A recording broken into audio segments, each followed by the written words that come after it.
আমরা আমাদের কিছু কথা ক্লিয়ার করার দরকার আছে।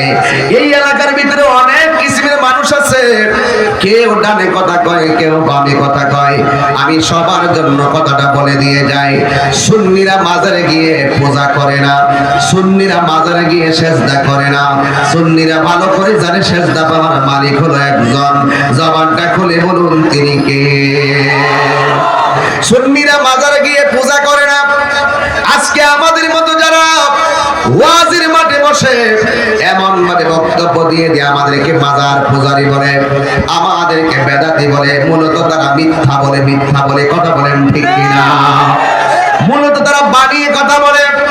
যখন ইন্টারনেট ছিল না, যখন মিডিয়া ছিল না, ওই সময় বাড়ি বাড়ি গিয়ে মানুষকে মিসগাইড করা সম্ভব হয়েছে।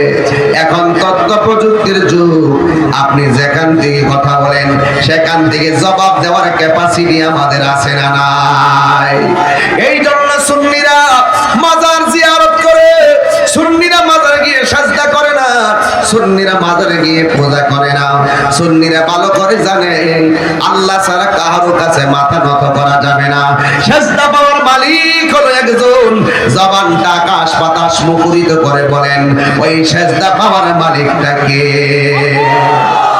ওয়া ইলাহুকুম ইলাহু ওয়াহিদুন লা ইলাহা ইল্লা হুয়ার রহমানুর রহিম।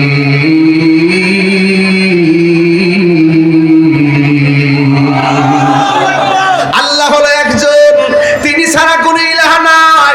আল্লাহর ওলির জীবনী তালাশ কইরা দেখো, আল্লাহর ওলিরা কোনোদিন মানুষের কাছে আইলো পা দেয় নাই। আল্লাহর ওলিরা কোনোদিন মানুষকে ধোঁকা দেয় নাই। আল্লাহর ওলিরা কোনোদিন মানুষকে কষ্ট দেয় নাই। মানুষকে যারা বেশি ভালোবাসবে, আল্লাহ রাব্বুল আলামিনের ভালোবাসা তাড়াতাড়ি পেয়ে যাবে।